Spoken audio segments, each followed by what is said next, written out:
Hello, everyone, and welcome to Profiles in Risk. I am your host, Nick Lamparelli.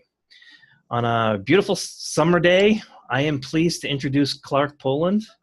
Clark is a program analyst with FEMA, and he lives in Washington, D.C., but he's originally from the Show Me State of Missouri. Clark, welcome. Thanks, Nick, for having me on. It's been a pleasure getting to chat with you in the past about some of the other challenges and opportunities to expand coverages in both earthquake, flood, and some of the other coverages of insurance, and to help talk to some of the listeners about other ways that the insurance industry can help the public at large recover from disasters more quickly. Yeah, so we met at the FEMA flood conference in Washington. You reached out to me, which thank you, I appreciate that. And what I found very interesting at that conference was I was amazed. I was expecting a lot more conflict there was a lot of old school flood professionals, FEMA floodplain managers, and then there was the new school, a lot of the private markets coming in, a lot of tech companies. I was amazed at how many vendors were there. I was expecting some conflict. I didn't see that. I saw a lot of working together, especially from FEMA, especially people like you reaching out. So I want to go into that part of it. First, let me give you an opportunity to describe, give you 30 seconds or a minute. What is it that you do at FEMA? So my role with FEMA is I work in the Federal Insurance Directorate, which handles the National Flood Insurance Program. Specifically, I work with our industry management group. So my role is specifically working with the 63 private write-your-own companies who administer and sell the national flood insurance policies across the country.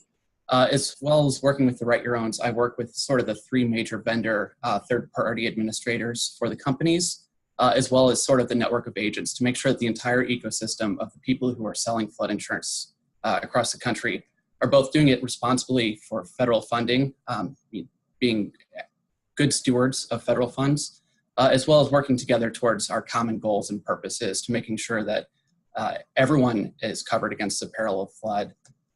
We've seen so many times that insured survivors recover more quickly, communities recover more quickly, and all around it's just very good for the national ecosystem if there's more insurance available.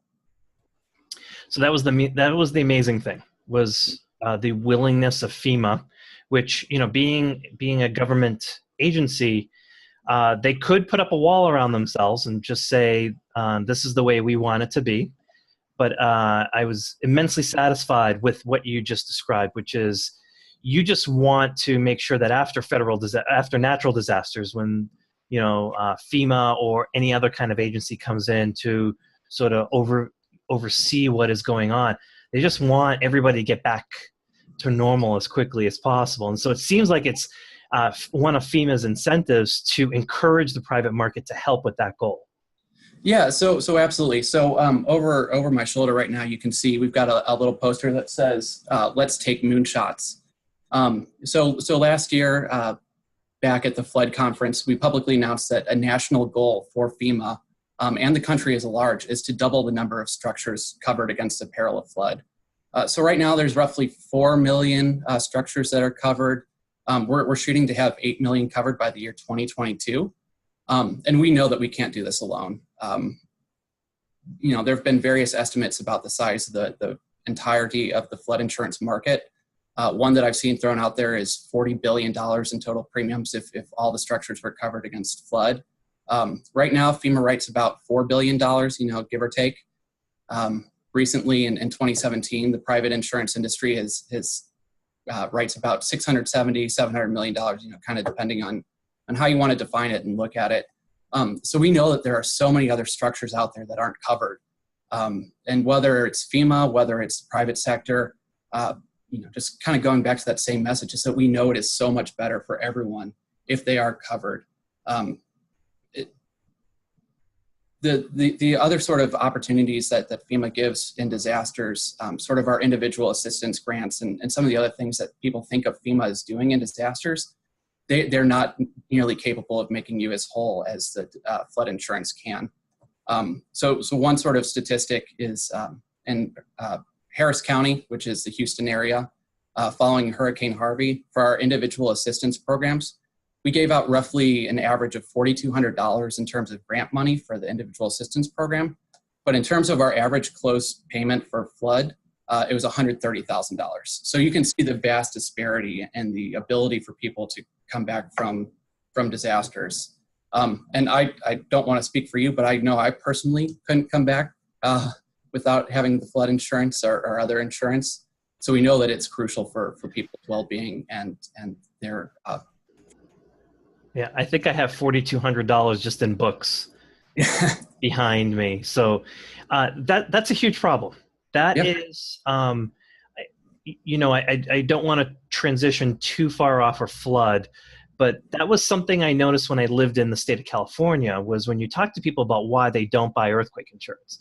Of course, cost comes up, but there's this unusual, what's the word? It's a myth that the federal government will come in and rescue them. And that's not how it works, as you just described. And that money, a lot of that money usually, I looked at like Hurricane Sandy figures. There was a lot of SBA loans and other stuff. A lot of them are loans. Mm-hmm. They're not necessarily just money that you get. And, what type of efforts should in the private market, but also FEMA, what are we going to do about educating both businesses and consumers that these grants or loans that are coming in, they are loans and they're not going to be adequate to get you back on your feet? What can we do about that?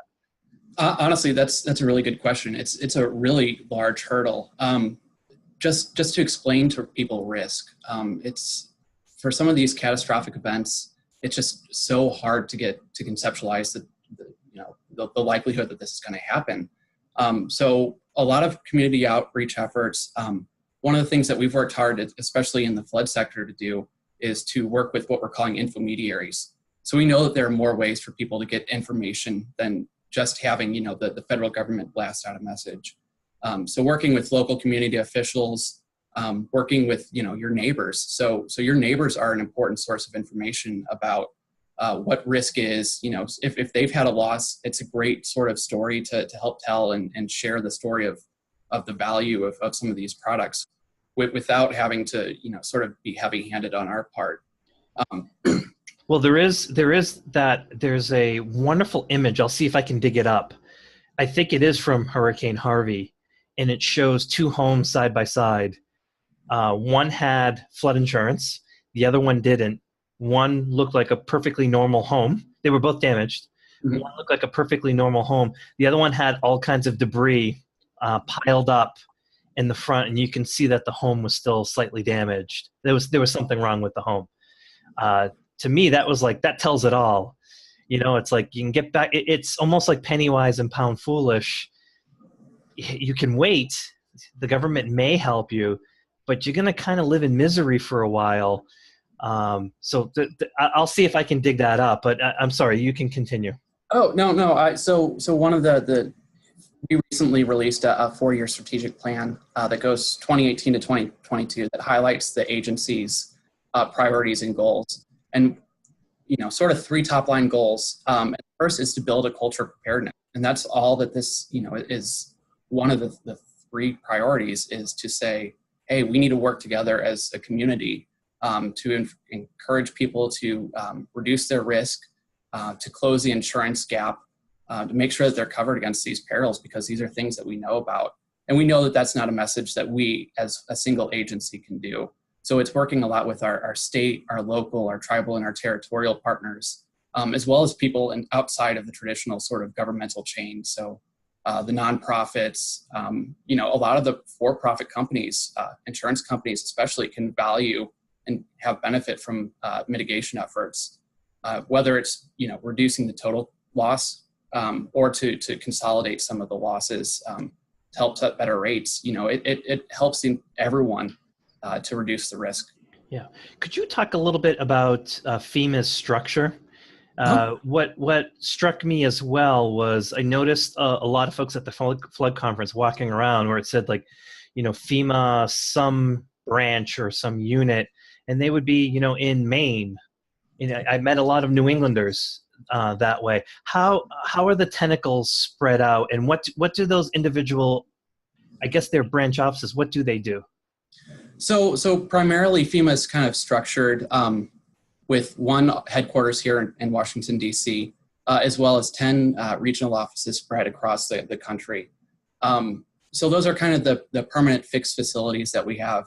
But one of the most incredible things that FEMA does is respond to disasters. And prior to my life coming to the National Flood Insurance Program, I was one of those people who would be ready to deploy in 24 to 48 hours wherever there was a disaster.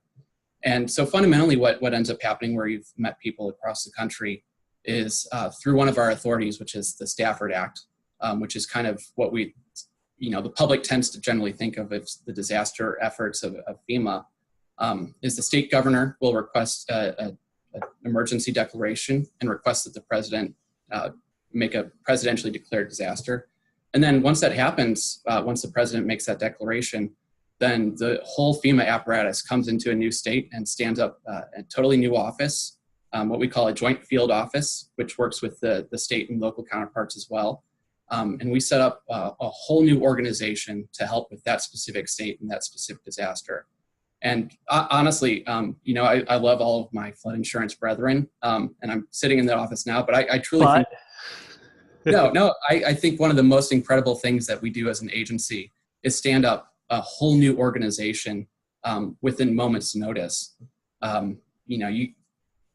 YouTube videos online of sort of stop motion of us literally setting up an office inside of like a big box store or some other sort of abandoned office. And we go from an abandoned, unused facility to a fully functional office staffed with hundreds of people in less than a week. And it's truly incredible, the responsiveness of the agency and the ability to respond locally and make sure that we're able to provide federal assets to local support as quickly as possible. I'm sorry, I didn't hear that. Is that a FEMA YouTube channel?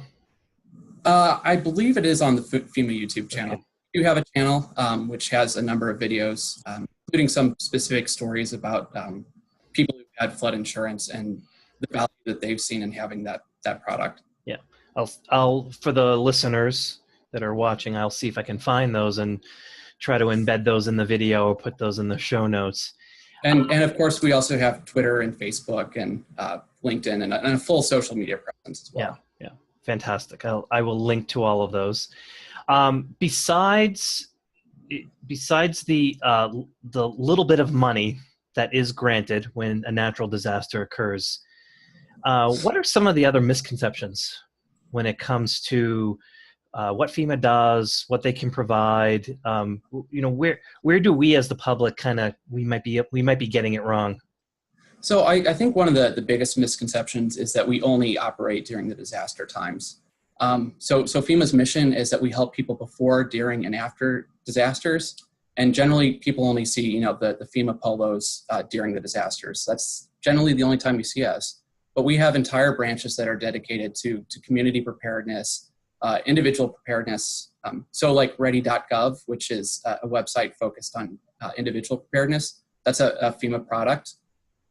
We also work with the states and the locals to develop disaster plans, to develop hazard mitigation plans, and to just reduce overall the uncertainty that comes with a large event. And then, of course, on the tail end, after there has been an event and, after the camera crews have left, we continue to do a lot of effort with the locals to make sure that the communities can recover quickly, wholly, and to make sure that some of the important assets and infrastructure that people are dependent upon is restored back to normal. You keep muting after the questions. I'm sorry. I keep muting myself. I'll have to remember to edit that out, or we'll just leave it in and we'll just call it the blooper reel. Well, of course it's live TV here, right? I was thinking of Hurricane Harvey. So we are approaching hurricane season. So we're coming up to the 1-year anniversary of Harvey, which then transitions right over to the 1-year anniversary of Irma. And then there was Hurricane Maria. So there's event after event after event. Looking back, I think of the state of Florida is probably the most prepared municipality, let's call it a municipality, in probably in the world when it comes to hurricanes, because they get so many. They're just so well prepared. The transition for FEMA to, how helpful was it that the state of Florida is well prepared when it comes to hurricanes, and the transition from Harvey to Irma? Because Irma could have been a much bigger disaster, which would have put FEMA in a very tough spot, because you stood up that entity in Harvey, and now going to have to divert resources to Irma. How beneficial is it to have the municipalities be prepared themselves? That's one of the beauties about working with 50 states, six different territories, and all the different sovereign Indian tribes, is that there is this wide variety of skills, wide variety of experiences and abilities. So one of the things that we like to do is to help different states look at some of the successes of other states.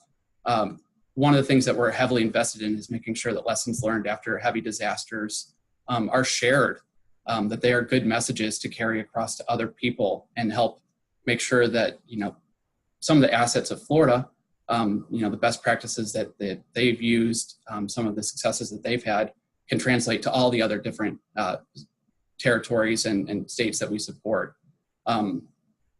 It's just one of those great things that we have so many different opportunities to look at different methods that have worked, some that haven't, and work to build that best community practice.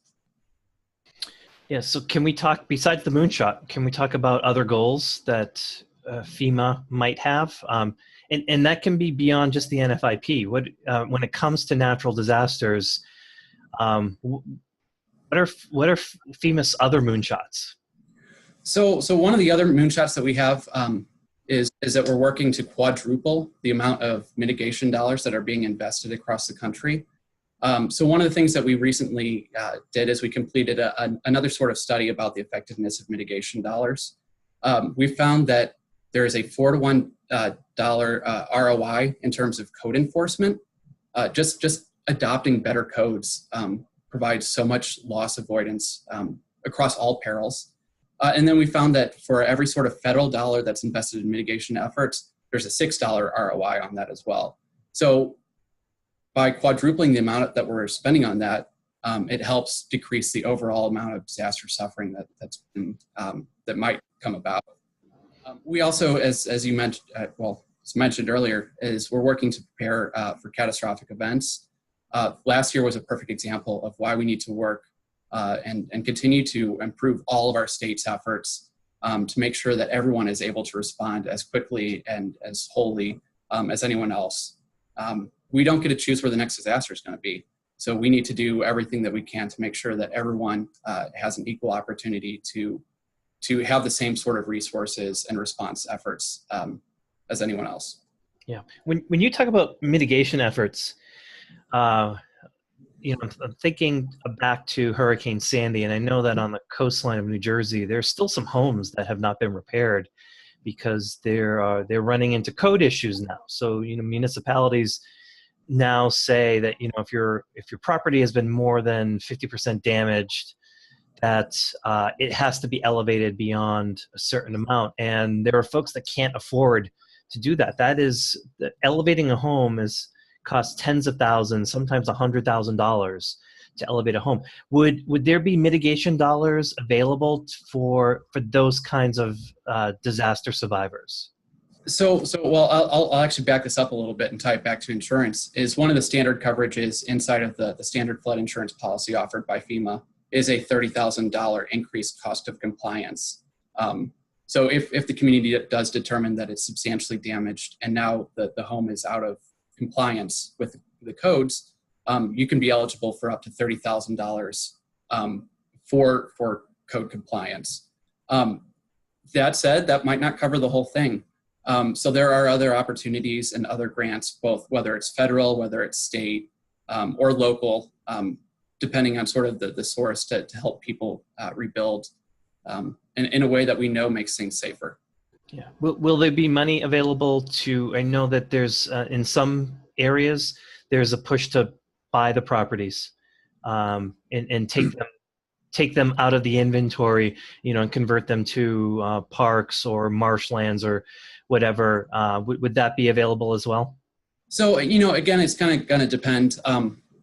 Sort of the general aspect of the way that FEMA works is that everything is sort of federally supported, state managed, and locally executed. So a lot of it comes down to the specific localities about how they want to use some of the grants and the funding sources. But if we can look back 25 years to the Great Floods of 1993, which were within about a month or so of the crest of the Mississippi River in the St. Louis area, the state of Missouri, the state of Illinois, a number of other states sort of along the Mississippi and Missouri valleys have done a tremendous amount of buybacks in the floodplains. And we've seen a lot of success with that. So being from the St. Louis area, it seems only natural that I was drawn to floods. Because I remember the 93 floods, I remember the 98 floods, I remember 2008 floods and literally sandbagging on levees during that time. And because of a lot of the mitigation efforts and a lot of the buybacks and a lot of the other sort of floodplain management efforts that were conducted, we were never able to see a disaster with quite the same scale as that 93 floods. And it shows as a success story of how things have worked positively when the whole community engages, when all the partners along the watershed, aren't looking at their specific slice of the pie, but they're looking together to manage the whole watershed and to make sure that changes that one community is doing upstream aren't affecting those downstream or vice versa. And I think that's a good example. Yeah. So transitioning back to true insurance, some things that I generally hear, when I go around and I'm talking about flood is that, there's a concern that if the private market comes in, they're going to cherry pick all the lowest risks, leaving a more severe pool of risks for the NFIP. What's their general thought about that? It's a legitimate concern, right? Of course, private carriers coming in probably want to minimize the amount of risk that they want to take. So if they are pulling out the lowest risk stuff, that only leaves the highest risk stuff. Are you familiar with any kind of conversations or feedback from FEMA or the NFIP on that particular concern? Yeah, I mean, obviously, like you said, that is a concern. It's one of the things that we're paying close attention to. One of the recent changes that we've made in terms of the way that we operate the Write Your Own program is every year we sort of have an agreement with companies who are participating. And starting in October 1 of this year, with the new arrangement that we published back in April, we're removing the non-compete clause. So it's something that's removing the non-compete clause that would allow Write Your Own companies to also write private flood. So it's one of those things that we're very concerned about. We're monitoring closely. But as I mentioned, we roughly cover 4 to 5 million structures currently. Looking at sort of a national inventory, there's 100 to 120 million structures across this country. So you can see that there's so many more market opportunities beyond just what FEMA has right now. Along with a lot of the different ways that different companies are measuring the risk, actuarial strategies, their underwriting guidelines, the whole sort of gamut of ways that the private market, which can pick and choose which risks that it wants to insure, they have so many other opportunities that it doesn't necessarily make sense for them to just go for the NFIP pool, because there are areas there where we're more competitive than the private market is, and there are areas where the private market is more competitive than we are, and we don't necessarily see that there's going to be a clash the entire time. Yeah, you should come with me on my pitches, because that's exactly my message. And you brought up, over 100 million structures in the United States, the vast majority of which do not buy flood insurance. Those are probably the lowest risk. It's hard. There are homes on hills or homes with steep elevation that just have a very, very low probability of flooding, and the private market should go after those. It's something I stress all the time for private carriers coming in. If they're just trying to poach the NFIP, that's a bad strategy. There's not enough there.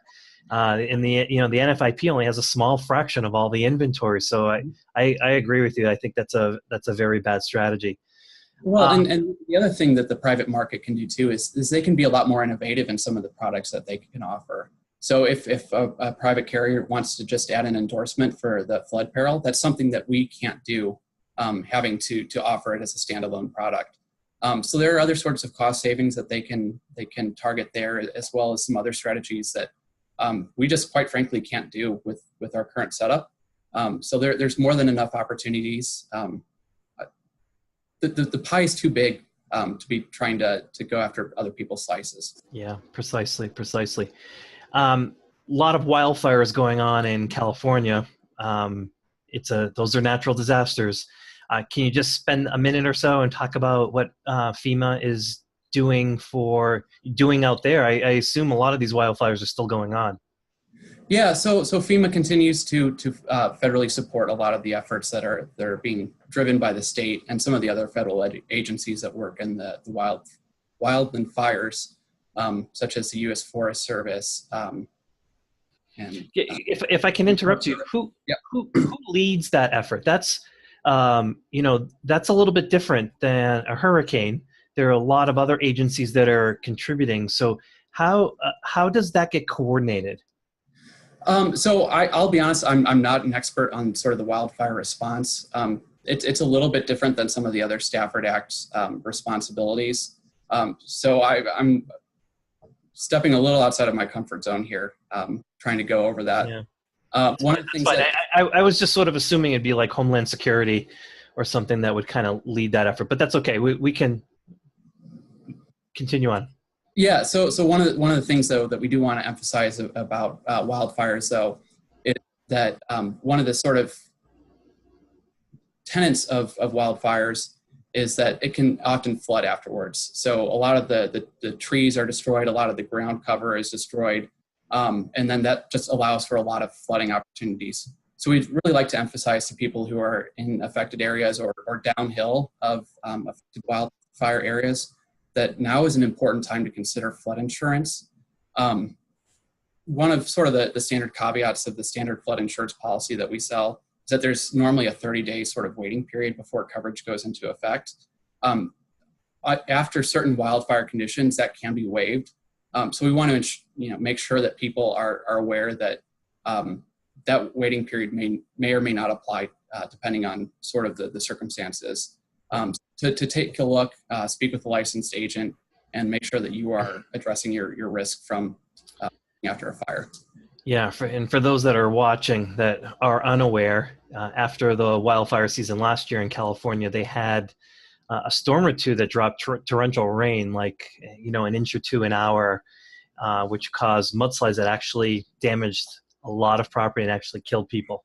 So it's a huge problem when there's no vegetation to absorb the water. The soil gets saturated, has no place to go. I'll post some videos on the mudslides from California for last year so that people can watch it. Can we talk a little bit about you personally? How did you get into this? Walk us a little bit through what you studied and whether you had this kind of career path in mind all along. So in terms of what I studied, I was a political science major at a small college in northern Missouri called Truman State University. One of the things that that I really valued from my education there is it was a heavy emphasis on quantitative methodology and a lot of sort of program analysis and communication skills. So a lot of that, doesn't necessarily translate, the subject matter doesn't necessarily translate to getting a job in the government, but a lot of the skill sets have really emphasized those characteristics. So I ended up joining FEMA about 7 years ago, joining as what's called a local hire. So after events, there are certain special hiring authorities that FEMA is allowed to use to bring people on to support disasters. And so I started as a local hire, and then I kept just sort of moving around different opportunities within FEMA, initially sort of working within the operations and the response, some of after the disaster sort of things. And then I was assigned to a special project to work with flood insurance, and I really loved it. I think one of the great things about NFIP and flood insurance is how closely we work with the private sector, with a lot of the other people in the community, to emphasize and to serve as sort of a force multiplier over what just the federal government can do, and to get a lot of more people involved in making sure that the country is better prepared and is more able to quickly respond after events. Are there? I'm assuming FEMA has plenty of material, but if someone was watching and they wanted to dig into the study of natural disasters, the study of how governments can assist natural disasters, are there any books or materials that you think would be valuable for them? Yeah, so one of the great assets, and I think it's a little hidden on our part, is that we have a number of independent study courses that are available online, sort of a full gamut of everything that FEMA does, and a lot of sort of just emergency management principles. So one of the things that FEMA does is we work with what's called the incident command system. So this is sort of a standardized method of handling events and handling disasters across the country, so that, as we talked about earlier, so if you go from one state to another state, that everyone's sort of working on the same sheet of music, and that we're able to sort of work in the same best principles and manners. And there's numbers of training courses, both about ICS, about some of the other response activities we do, about flood insurance. Basically everything that FEMA does has some sort of independent study training course available, with both video, slide decks, multimedia sort of presentations, so that you can all, learn about what we do, as well as having some other sort of traditional, library documents about some of our best practices and lessons learned. I will reach back out to you. We'll get those links, make sure we share those on the show notes for everyone, for anyone that wants to do some independent study. So Clark, this is the part of the podcast where we will transition over to the more personal side and get to know you a little bit more. We already know a little bit about you. Show me state, Truman State. So I want to play a little word game with you. Okay. Minutes. I'm going to throw you a word or a phrase and just spit out the first word or sentence that comes out. So I'm gonna have to say this is making me a little nervous after that viral the guy on the pyramid game. So I'm gonna be very gentle with you. Okay. So my first word or phrase will be Kansas City or St. Louis. Oh, I'm gonna have to say Kansas City, even though that's gonna my mom's gonna watch this and she's just gonna have a heart attack about that. So oh boy. I will say St. Louis for baseball though. So you ruined it, because that was my next one. Royals or Cardinals? Yeah, so Cardinals 100%. That's not even a question. Okay. Millennials and insurance. Mm-hmm. Complicated subject. I can see behind you the Insuring Tomorrow book, which I've had a chance to read. And I think there are a lot of opportunities for millennials. One of the things that was kind of addressed in that book is the idea of how does this tie into a larger message? How does this tie into, a bigger purpose? And, here in FEMA, that's kind of obvious. But looking at insurance more broadly, I think it's such a tremendous opportunity to actually help people, to reduce disaster suffering. And just talking to one claimant, you hear that the first sort of story about how, they lost everything. And then, with insurance, they're able to get back. I think that's a really compelling message that I think the insurance industry could do a better job of selling. It's just a tremendous opportunity to help people, even if you're not, directly talking to them or touching them, but in a way you are. That's fantastic. We'll end wordplay with that, because I don't think we can get any better than that. Okay, so when Clark Poland isn't working, what do you enjoy doing? So one of my big hobbies is ham radio or amateur radio. Mm-hmm. So it's kind of That still exists? Yeah, I know. So that's what everyone says. So that's one of the things that I really enjoy is that it's, the technological elements, there's some of the challenge and honestly, a lot of it is kind of, a lot of MacGyvering, trying to figure out how to get things to work, making sure that like the atmosphere cooperates and is able to do what you want it to do. So it's a lot of fun. I'm going to have to link to MacGyver. I'm not sure if a lot of my audience actually knows who that guy is. That's an awesome reference. Well, that makes me feel a little old. Millennial questions, so. I'm going to try a new question. Sure. I've been wanting to do this for a while, and I just keep forgetting to do it. If you're going to get stranded on an island for an extended period of time, what's one album that you would bring with you? So I think that this is also going to be a question that's going to start to be dated a little bit once people forget what albums are. But I think I would have to go with Bon Iver's album Bon Iver.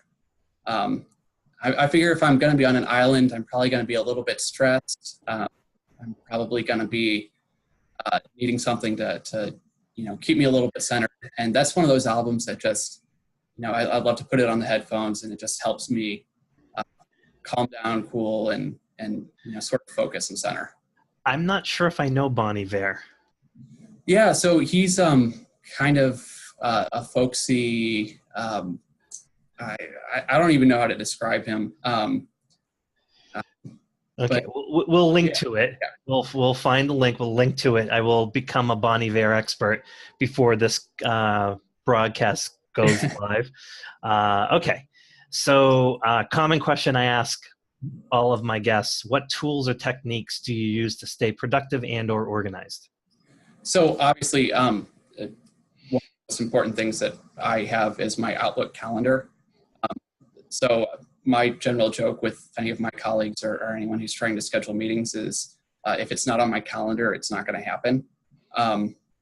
So I cannot live without knowing what's up next. Beyond that, though, one of the tools that I like to use is I'm still very much a pen and paper sort of traditionalist. So I've got a bullet journal that I use. And so every day I sit down and on the left-hand side of my notebook, I write down my to-do list. And then on my right-hand side, I have notes for every single meeting that I have, trying to record everything that I do. And one of the other things that I like doing with my to-do list is working sort of a lot of client relationship sort of things. If I'm ever working for something for one of the write your owns or the vendors trying to get an answer, whenever I'm writing down my to-do list, I always like to put the person's name next to it. So that way it's I'm trying to help that person. I'm not just trying to do that task. So I think that's one of the things that helps keep me grounded and make sure that I'm working for customer service, essentially. Oh, I like that. I like that a lot. Never really heard anyone do something like that. That's a good one. And I will link to Tony Kanyas's bullet journal. Okay. He wrote an article on that. So that's becoming very popular. So we'll share that.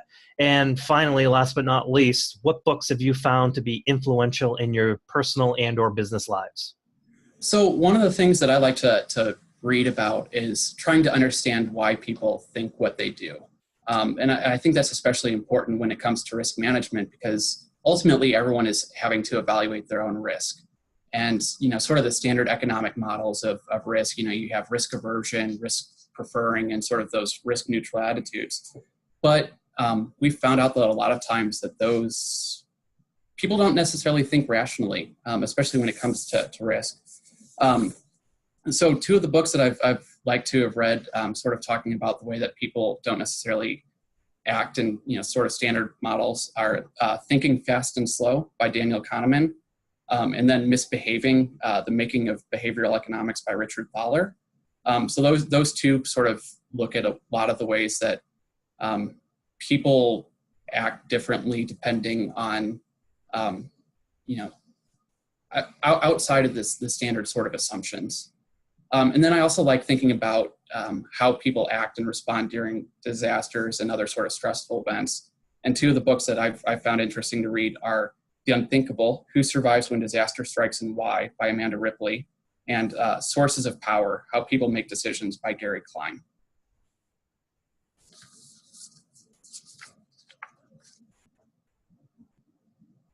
And you went on mute again. I should stop doing that.